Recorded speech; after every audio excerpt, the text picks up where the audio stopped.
Section 2.4 talks about arc length of a curve and surface area. Let's get arc length. This is a major deal in our next course, engineering applications. Suppose I want to find the length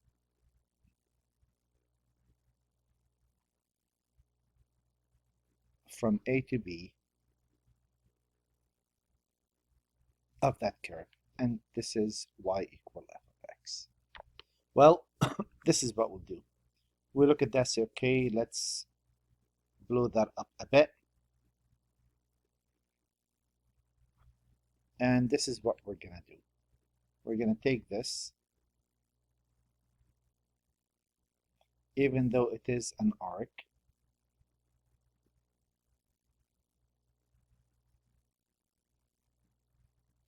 and oops,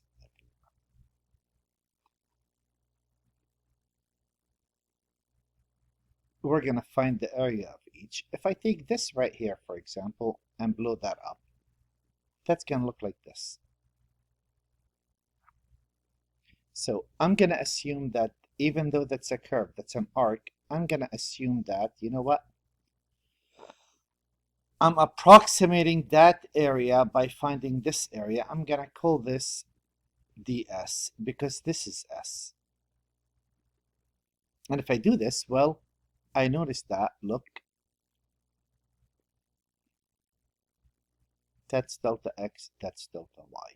So delta s squared equals delta x squared plus delta y squared. Now, if I take this equation and divide everything by delta, just copy that really quick. There we go. Okay. So if I take this left side, no need for the arrow anymore. I could say, let's divide this by delta x.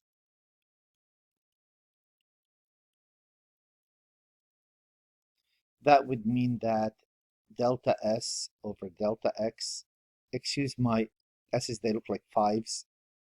Delta x squared over delta x squared is 1, and that's delta y over delta x squared. And if I square root both sides, I get delta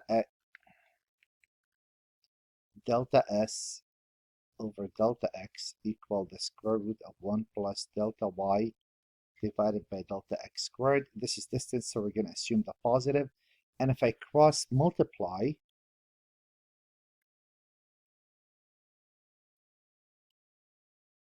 or I could have divided everything by a delta y squared, and in that case,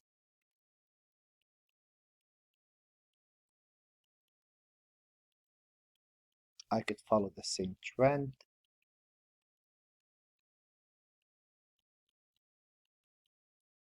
Square root both sides.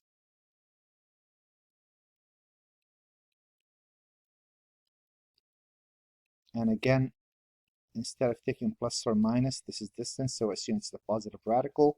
Multiply by delta y. That's the exact change.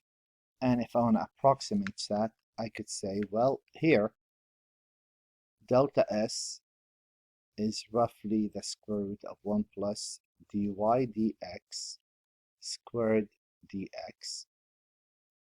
And here I could say ds is square root of dx dy squared plus 1 delta y.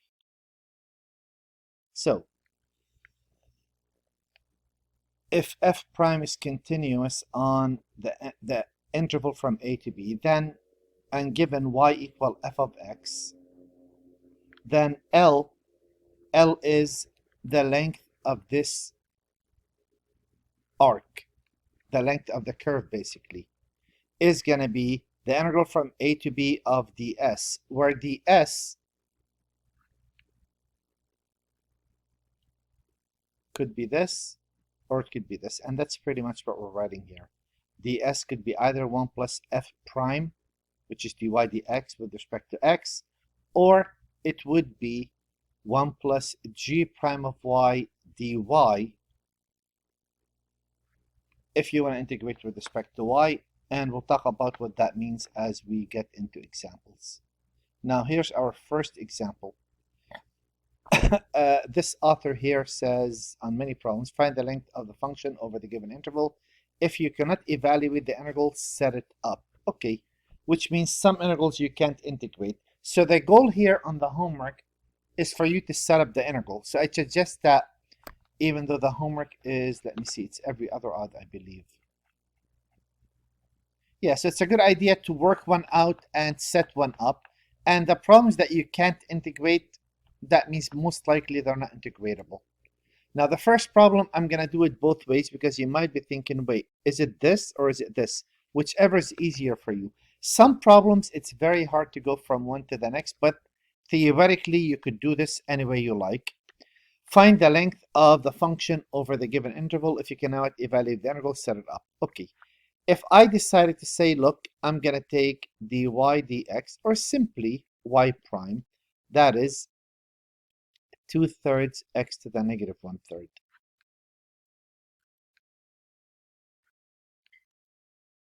And I could say the length of this curve. Now, if I decided to go by 1 plus 2/3 x to the 1/3 squared, that means this has to be dx. Keep in mind, those have to match. And if that's a dx, then that means you're running this from x equal 1 to x equal 8. Now, what is the benefit of going dx or dy? Really no benefit, except sometimes the integral is a lot tougher than you like. Such as this integral. This is a bit of a challenge to integrate. So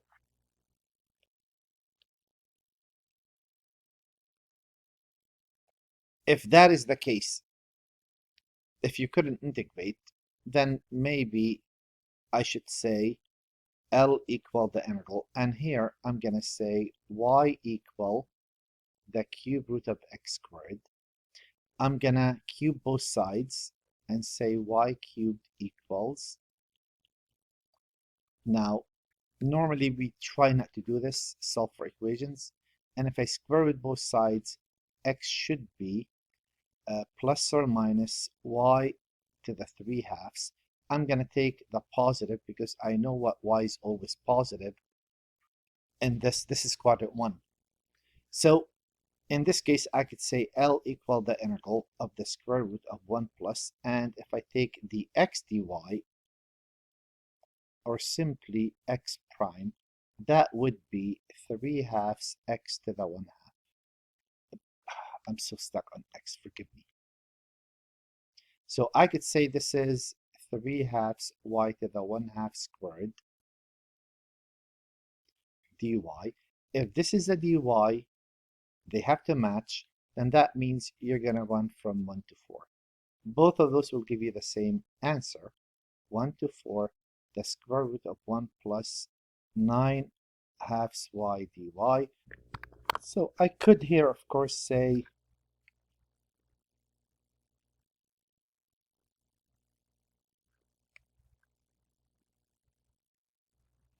du will be 9/2 dy.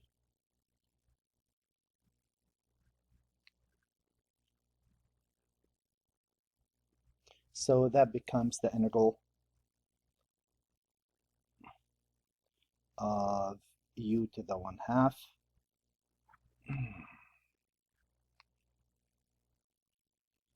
2/9 dy.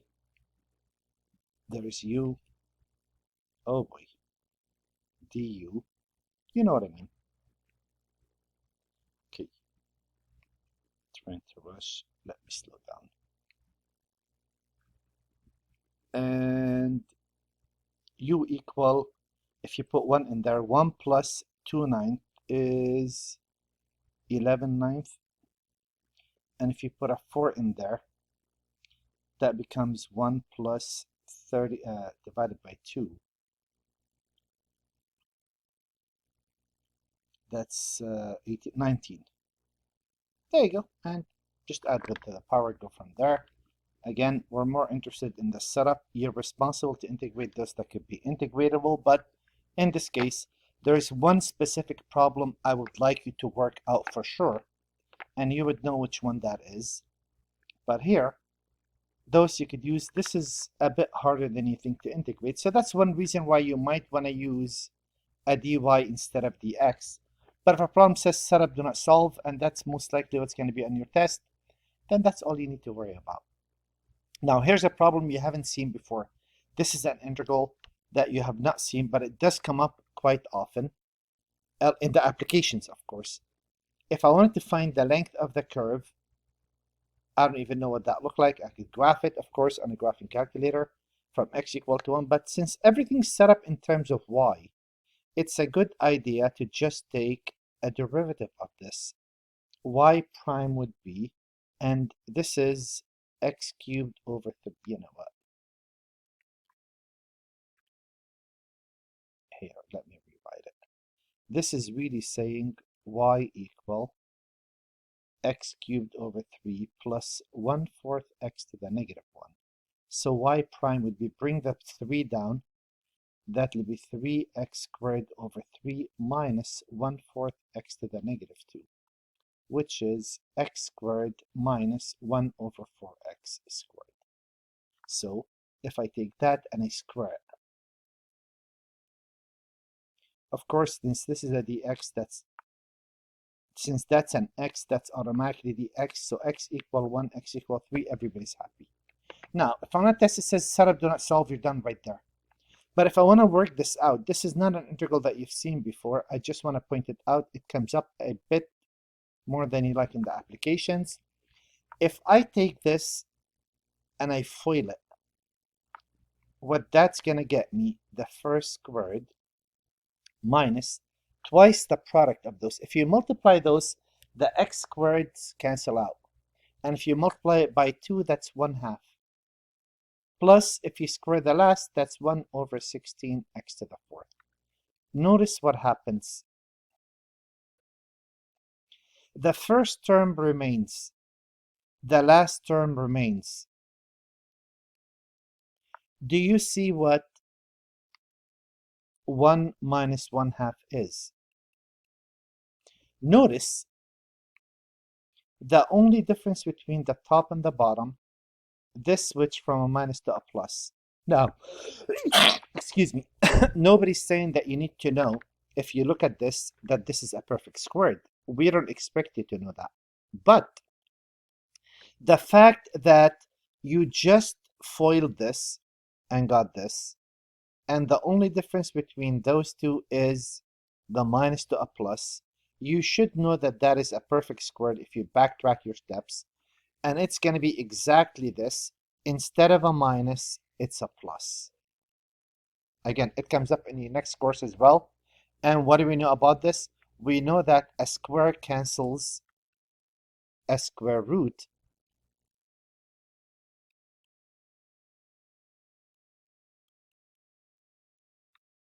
Right? It should be an absolute value, but x is always positive on the interval between 1 and 3. And of course, we know what that is. X cubed over 3 plus, this is 1/4 x to the negative 2. Add 1 to the power, divide by that. That becomes negative 1 over 4x. Basically what I started with, except it has a minus. Yeah, it has a minus. That's it. Evaluate it from 3. That is 8/3 minus 1 over 12. See, yeah. Minus, put a 1 in, 1/3 minus 1/4, whatever that is. Oh, it's already there. Okay, and here's another example that happens as well. Again, if I wanted to find the length of this interval, L equal the integral of the square root of 1 plus. Now, if I take y prime, bring the power down, subtract 1 from the power, bring the power down. So there's a 2 already there. Times 2, that's 1/4 x to the negative 1/2. So this is x to the 1/2 minus 1 over 4x to the 1/2 squared dx. And that's going to run from 1 to 4. The same deal happens here. If I pay attention to this, if I FOIL that out, again, if I say setup, do not solve, you're done right there. If I FOIL this, square the first, square the last, and 2 times the product of those. If you multiply those, x to the 1/2 cancel out. 2 times negative 1/4 is 1/2. And if you pay attention again, you notice that, wait a minute, the only thing that's changed in the yellow part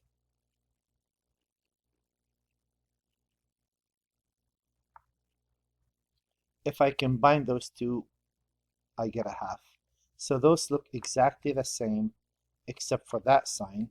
So I should know that that is x to the 1/2 plus 1 over x to the 1/2 dx. Okay, let me make that a bit bigger. It's kind of too small.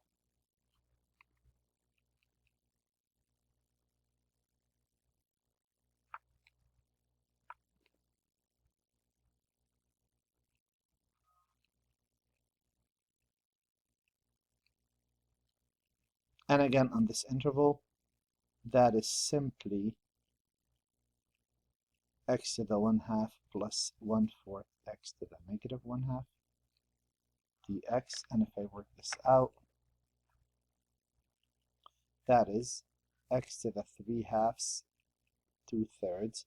Now add 1 to the power, that is x to the 1/2. Divide by that, that becomes 1/8. Did I mess up on this part? Let me just make sure. Bring the 1 power down 1/2. That one match exactly.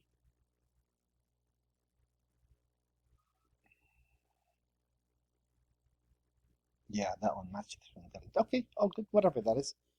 If I made a mistake, well, you know exactly how to do this. The important work here is the process, not the answer. Well, put the 4 in. Square root of 4. Here, not a big deal.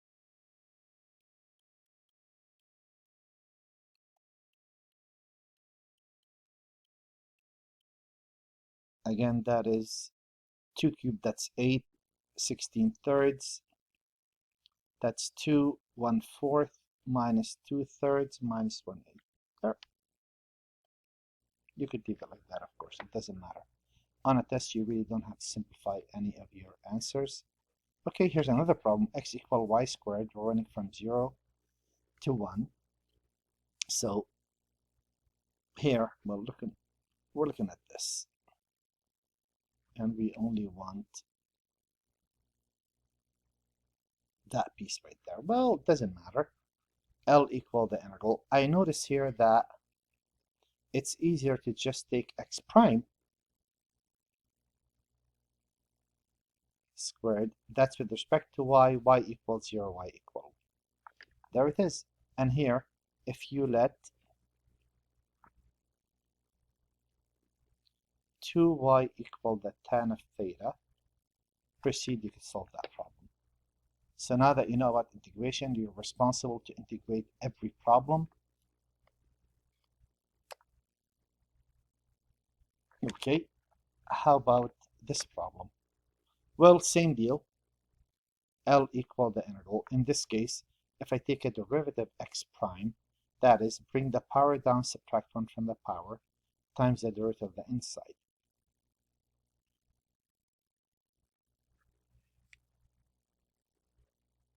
So that is negative twice sine of y cosine of y, or simply negative sine of 2y. I don't know if that's going to help.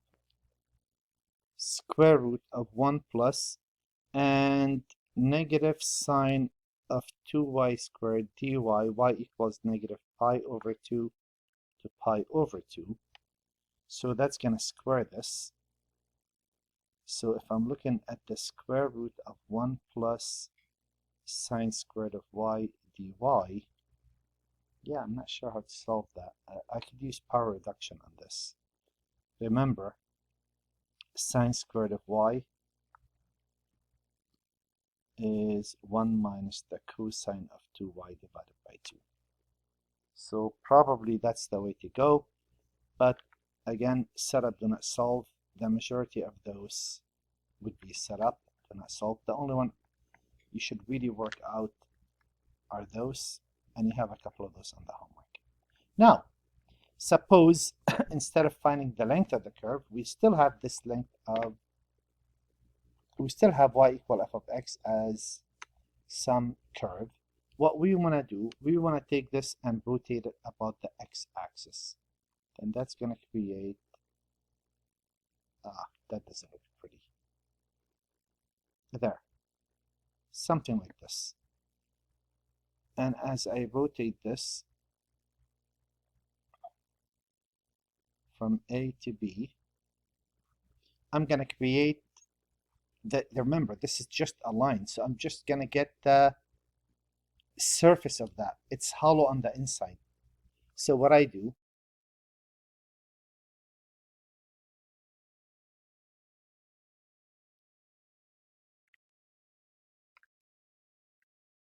I break it into pieces. To make a long story short, and basically what I do, I take one of those slices, let's say that one right there. I'm looking at this and I'm trying to figure out, you know what, I'm trying to figure out not the area of this, the surrounding of this. Well, I know how this works. The surrounding of that is the circumference, that's 2 pi r. If I'm rotating about the x-axis, do you agree that this radius r is actually y?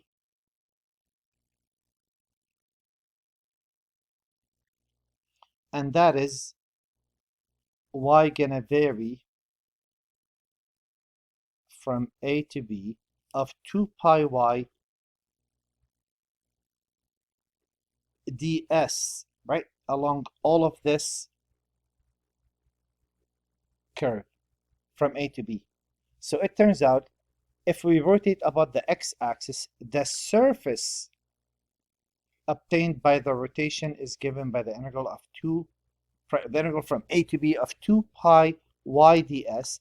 And if you rotate about the y-axis, well, keep in mind how the y-axis happens. You're going to rotate that way.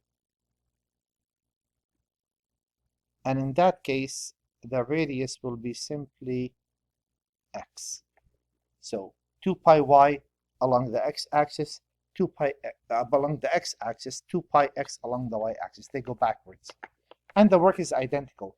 The tough part here is figuring out when do you leave this in, when do you not leave that in. That depends on, if ds is in terms of x, you can't leave a y in there. You have to write what y equals. And if the ds is in terms of y, now what do I mean by that? I mean, you have that choice right there. You could choose ds to be either this or this. I should use my pointer. Either this or this. So let's play along with this a bit and see how that works. In this problem right here, it says, for the following problems, find the surface area revolving about the x. They say if you cannot evaluate the integral, use a calculator. Again, for most of those, I'm going to ask you to set it up. You should work out a couple of those. Like I said, work every other odd, and the homework is every other odd. So work one problem, set up another problem. If I want the surface revolved about the x-axis, that means s equal the integral of 2 pi of y ds along the x-axis. Well, s is going to be the integral of 2 pi. Now, before I write y, I'm going to say the square root of 1 plus. This choice right here is going to depend on what did I choose those to be. And why is that? Well, here I noticed that I could take y prime to equal 3x squared. if I wrote 3x squared and that's a dx, writing a y in there will be a problem with respect to x. Instead of a y, you would say, what does y equal? And you would write x cubed from x equals 0 to x equal 1.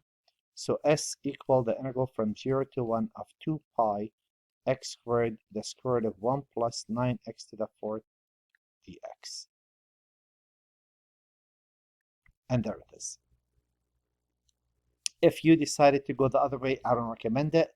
You could say x equal y to the 1/3. Okay, in that sense, again, there it is. That's the formula. S is going to be the integral 2 pi square root of 1 plus, bring the power down, so x prime will equal 1/3 y to the negative 2/3. So that is 1 over 3 y to the 2/3 squared dy. Since that's a dy,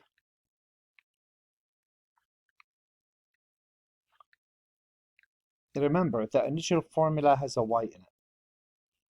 And if x equals 0, y equal cube root of 0 is 0. If x equal 1, cube root of 1 is 1.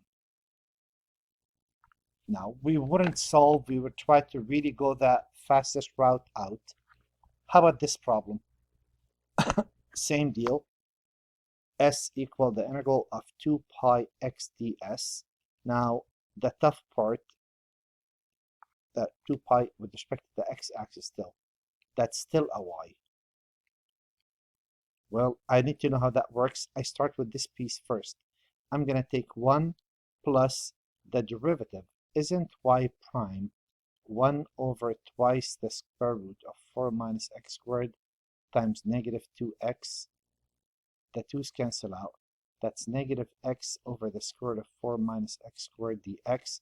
Since this is again in terms of x, I can't leave a y in there. What does y equal? Y equal the square root of 4 minus x squared, x equal negative 1 to 1. This you could integrate, just telling you how this works. I could say, just going to show you really quick, but you could leave the answer like that for practice purposes. That is 2 pi square root of 4 minus x squared, the square root of, when you square this, you get x squared over 4 minus x squared dx. 2 pi, I'm only going to work with the integrand. This is the square root all over 4 minus x squared. Multiply this top and bottom by 4 minus x squared. That becomes 4 minus x squared plus x squared dx. That would be 2 pi, the square root of 4 minus x squared.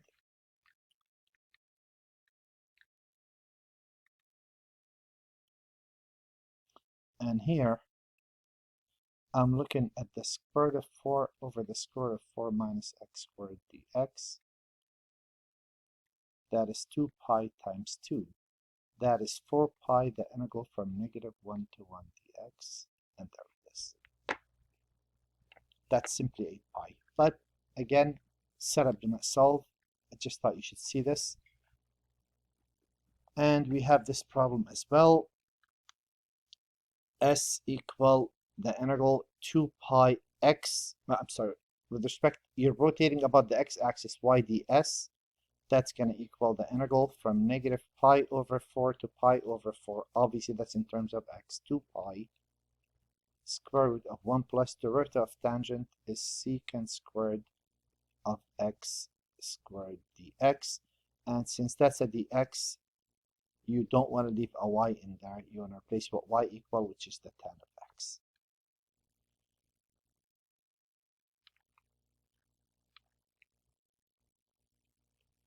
Now, what if I rotated this about the y? Let me see how many problems we have. 2 problems there, no need for another video. What if I rotate this about the y-axis? Then s equal the integral of 2 pi x ds. S equal the integral from 0 to 1, the square root of 1 plus, oops, lost track. ds is the square root of 1 plus, and what's the derivative of this? Bring the power down, subtract 1 from the power.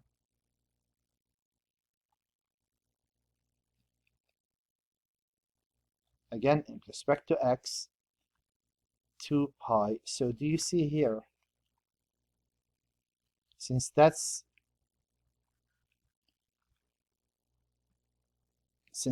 an x and that's an x, actually that is an x, and here a u sub will do. Let u equal 1 plus x squared. Du will be 2x dx. There's x dx with the 2. Proceed. Setup, do not solve. There it is. And last problem. Compatible? Well, yeah, that's fine. S equal the integral of 2 pi. We said this is rotated. I will keep on forgetting about the y-axis. 2 pi x ds. That is the integral 2 pi 1 plus. If I take y prime, that is 12x cubed. I did square the first, right? Yeah, I did. Okay. And since both of those are with respect to x, I could copy that x in there and everybody's happy, and x runs from 0 to 1. This is a lot harder than the previous, and that's pretty much it for this section.